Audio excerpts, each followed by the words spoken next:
I don't think a clinical trial needs to be 100% virtual. Let's change what we have been doing for the last 20 years. It's scary. A lot of young startups put the wheels before there's an engine. I've had the pleasure and torture to work in pharma. That allows pharma company to be proactive in the way they manage clinical trial. We take phones to places we don't want to admit we're taking them. I would say I like the sound of my footsteps walking away from people that I know annoy me. Definitely counts.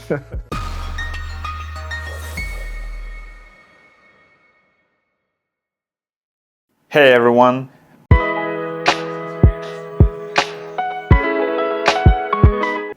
Welcome to our newest episode of Digital Health Interviews. I'd like to remind you to subscribe to our channel and also comment under our videos so we have more feedback about our content.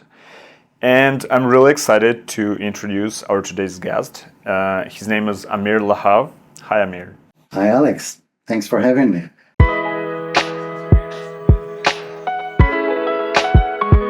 Thanks for coming to New York, actually, from Boston. Yeah. Yep. So, usually we start with the introduction of our guests. So, please, can you briefly tell us a bit about yourself? Yeah, and I would admit you're catching me in a very unusual moment. I'm not on my phone right now. Okay. So that it will never happen again, but it's just for the interview. About myself. How many years ago do you want to go back? I mean, everything that related somehow to digital healthcare and your medtech experience and startup experience, that would be the most interesting for us. Well, I believe everything is connected. Right. I started as a professional musician. I had a dream to have songs everywhere and to be famous. And that did not work out well. It's either you make music or you make money. You have to choose.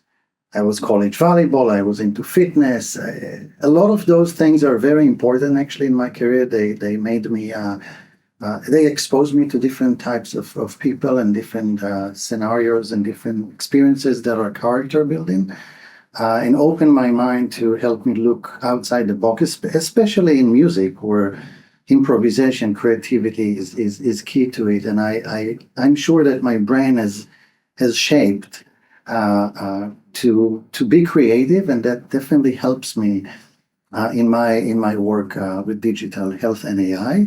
I was at Harvard Medical School. I was at Pfizer, digital health innovation, and now I'm serving basically as an advisor. I sit on the board of some cool companies. I hope they're cool. They pay me to say they're cool. Yeah. Okay. Yeah. But sit on the advisory board, help them be successful, still doing some consulting with some of the big pharmaceutical companies in the industry, and trying to be a good thought partner. I don't know the answers, but I help people think and find them. And that's what I enjoy doing the most. There are about 12 companies so far that I'm on the advisory board. People just asked me yesterday in a conference, how do you juggle between those so many? How? Yeah. So first of all, it fits perfectly with my ADHD. So Okay. it's designed exactly for me. I like to jump from one thing to another. It keeps me, it's not boring. But those companies are a different level of ideation and different level of the startup journey. So they don't all need the same amount and the same type of help. And that allows me to split my time more effectively and even find time for interviews. So, yeah. We're lucky. Yeah, perfectly lucky. Yeah, totally. I know that you work with pharma a lot, and you worked in pharma before. And there's this stereotype that pharma industry is a little bit outdated and conservative. What do you see as an insider? Can you tell us some insights? What do you see right now in the industry? Is it changing? Is it more agile? What's happening there? Yeah, pharma is I've had the pleasure and torture to work in pharma. Okay. And both experiences were equally meaningful to me. I learn a lot even from my own mistake. Pharma is like it's a unique animal. It's a unicorn. They like the word innovation, but when you tell them innovation, what they hear is change. They hear the negative part of innovation, and there's always a fear when you are. Let's change what we have been doing for the last 20 years. It's scary. What's going to happen? And pharma is risk averse. 99% of the decision they make in the business is to avoid risk, minimize risk, manage risk.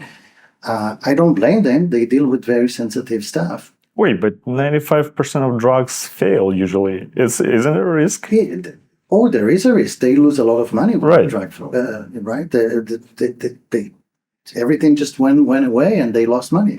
But they try to be very risk averse when it comes to decisions that may change the status quo, may change the way they do things. And as much as they want to be agile, their SOP is more like a snail operation. Only the French, actually Sanofi is very much into innovation. You know why the French, why they like snails? Because they don't like fast food. That's what a French guy told me. But what I've experienced with pharma is that they're very open, and what they have learned in pharma recently is that. Remember how we started the interview and I said, it's a very unique moment. I'm not on my phone. Right? That's what changed the world. People are on their phone. They are addicted to their phone.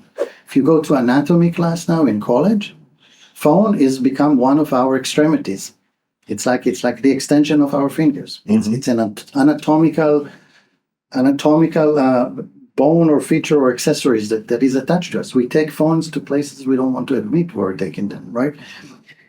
That means from a business perspective, it means accessibility. If you are not taking advantage of the digital accessibility that you can access your customers, your clients, your patients through that phone, through the media, through videos, through social media, through apps, you're going to stay behind in any way, shape, or form. Pharma definitely understands that, and they put a lot of investment to generate different tools, whether it's measurement tool, they use the phone or accessories like wearables that connect with the phone to measure different aspects of your health without bringing you to the clinic. A lot of people like that idea of remote patient monitoring, but it took a pandemic for pharma to fully adopt it. Something really bad had to happen to the world for pharma to realize that. And that exactly connects with what I told you about risk averse. What happened during COVID?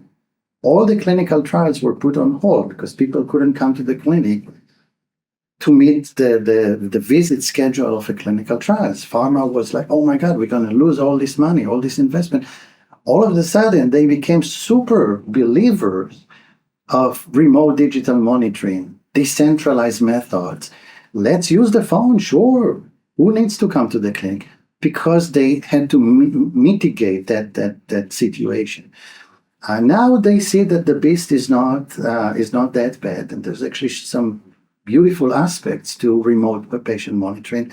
Not only you get more frequent data and continuous data, but you may actually get very accurate data and very powerful data, because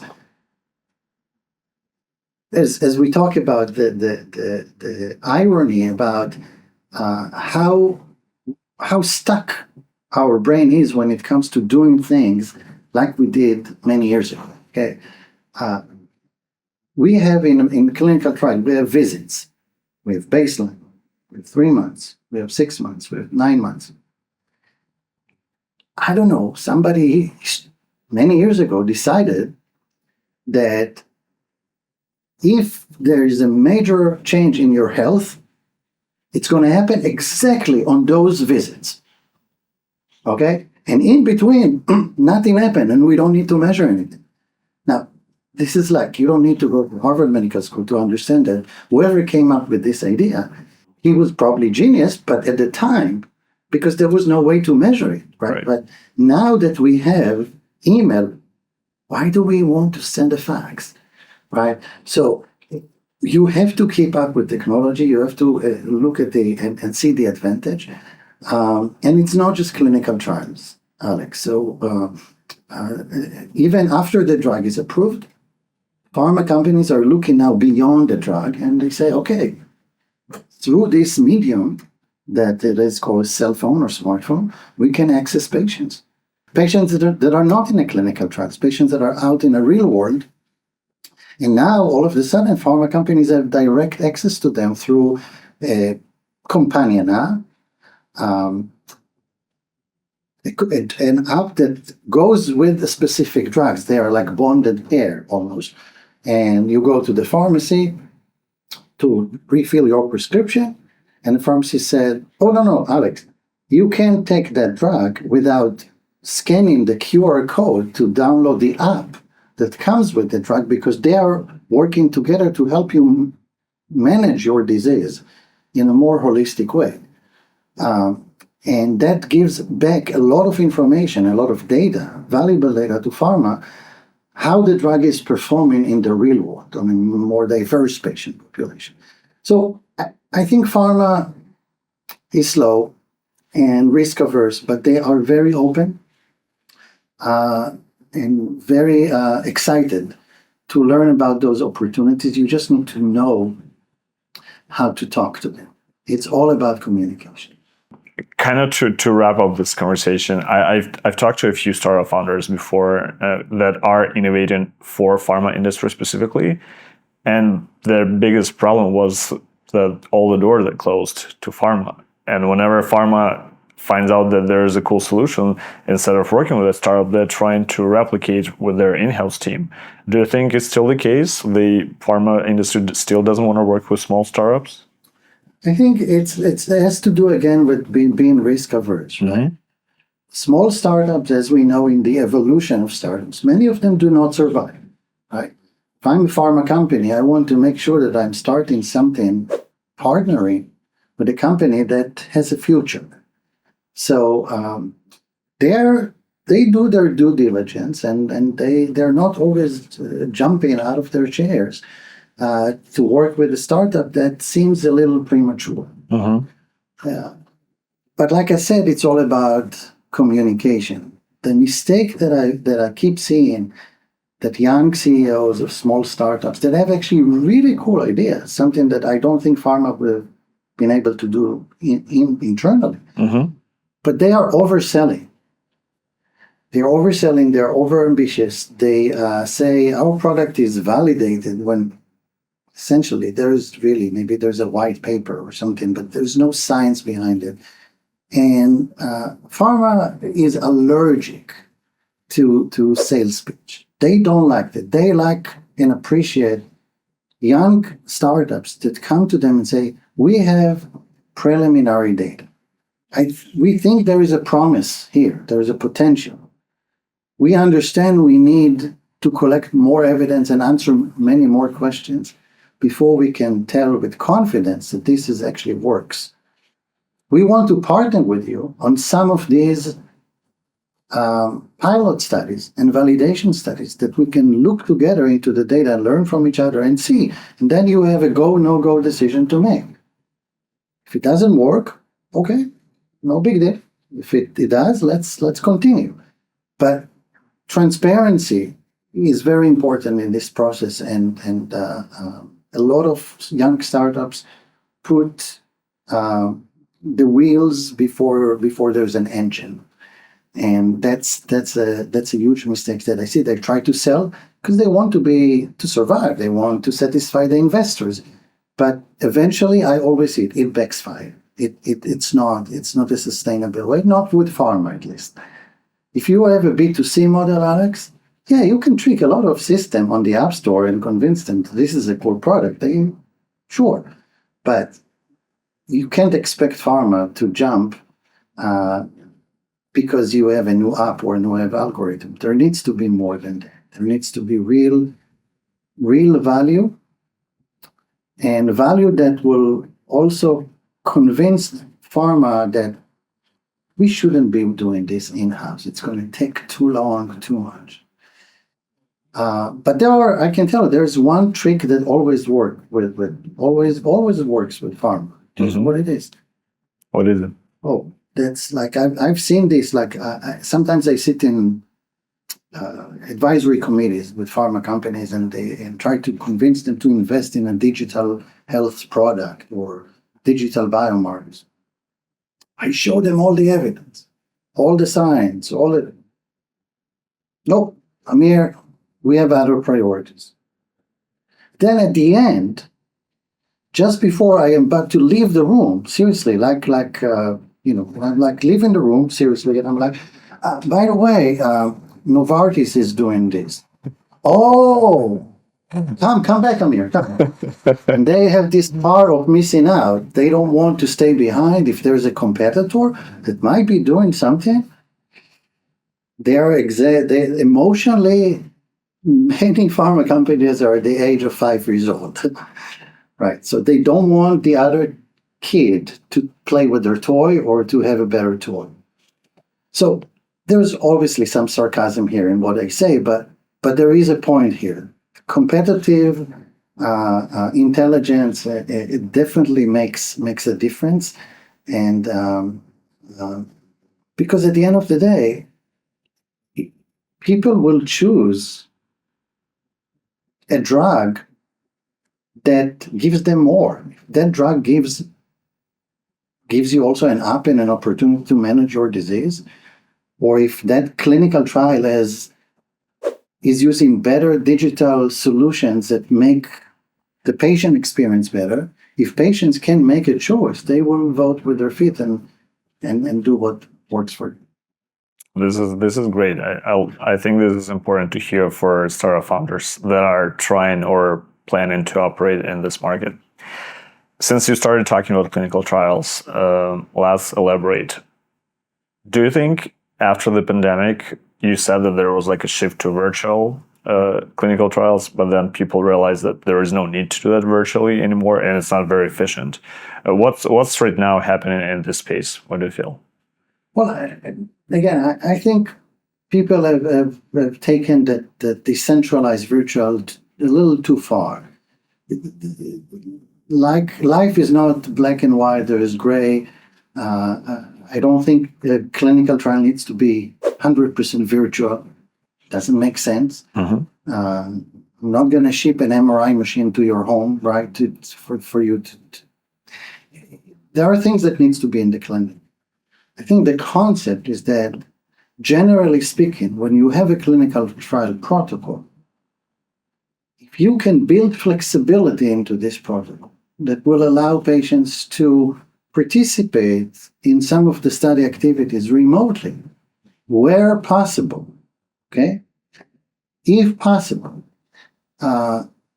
this is the approach that both FDA and the Decentralized Trials Research Alliance and a lot of other companies are believing in building that flexibility.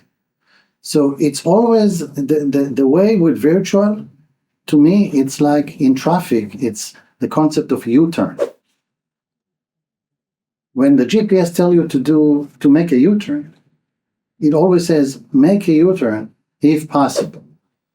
So if there is a study activity that can be decentralized, that can be done virtually, why burdening patients to bring them to the hospital? Build that flexibility into the protocol. It will allow you to reach a more diverse patient population. It will save cost. It will save a lot of other things that might be beneficial eventually to your trial. But don't take it as an extreme. It has to be 100% virtual because it's not realistic. Remote patient monitoring, now another buzzword. And I think with the help of AI, when we actually can analyze all the data that devices provide, it's even hotter. What kind of devices you're most excited about to see that actually can help the trial to be more efficient and basically faster? But this is exactly where AI and prediction comes into play. The real-time data monitoring that tells you that something is happening before it becomes apparent to everybody else that already happened and it's too late.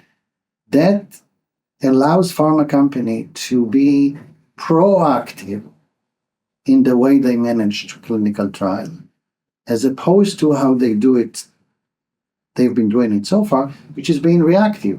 They wait until something bad happens, and then they try to fix it, usually too late. So for me, a good remote patient monitoring tool is one that has that ability to leverage actionable insights from real-time data analytics powered by artificial intelligence. Very interesting.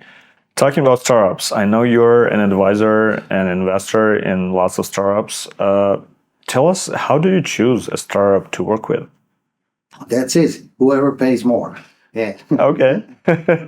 Very easy. I like to work with nice people. And if I can choose, first and foremost, based on that, I think that at the end of the day, that's what matters. You can work on the coolest invention in the world, but if the CEO of that company is arrogant as an asshole, if you like, it doesn't worth it. For me, I'm trying to surround myself with people that are like-minded, that like to think about problems, they put their ego aside. And I really feel from an emotional, social, interpersonal, for me, that's the number one. I would say I like the sound of my footsteps walking away from people that I know annoy me. I am addicted to that sound. So I'm trying to surround myself with the right people, because life is short, So at this point, but to answer your question, I think that I'm looking for startups that really solve a problem, can really solve a problem, and not very specific problem, but problem that has much bigger impact and that it can scale up. And my criteria is that a startup should either save money, the solution should either save money or time or life. Those are the three things. If the startup solution doesn't do any of those, it's a non-starter for me. If there is some evidence that they can do any of those, that could bring value to someone else or to whoever is going to be the target customer, right? Then we can start the conversation and see, is there another product already out there that is doing the same, right? What differentiates you from the other solutions? Why do you think this would actually work better?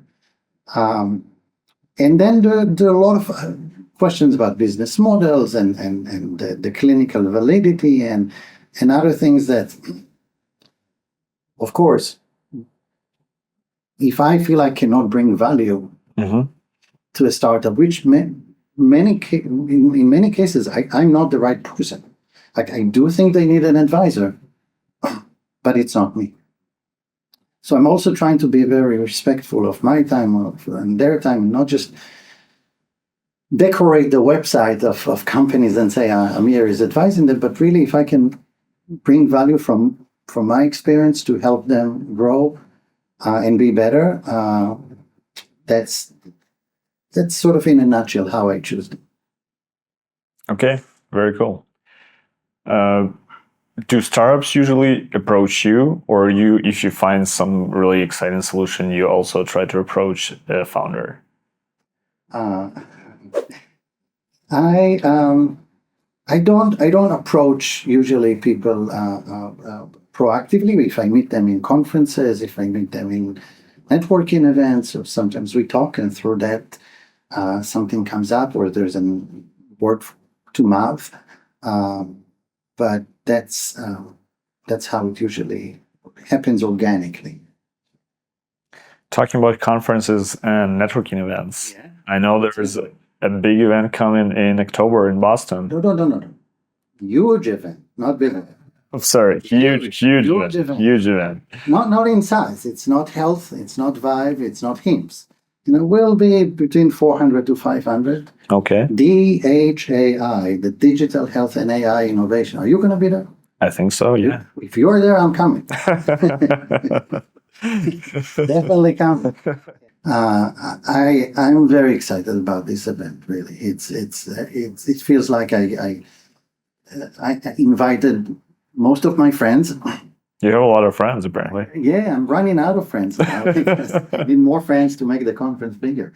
But really, I'm lucky to have friends from academia, healthcare, pharma, tech, and other industries, including even patients. We'll have a session, for example, with real patients on stage, not AI ghosts, like real patients, and they're going to tell us, for example, what they want us to do when we develop solutions, digital health solutions, AI solutions that are clinically meaningful to them. A lot of ideas are actually developed without the patient in the loop, which to me seems like doesn't make any sense.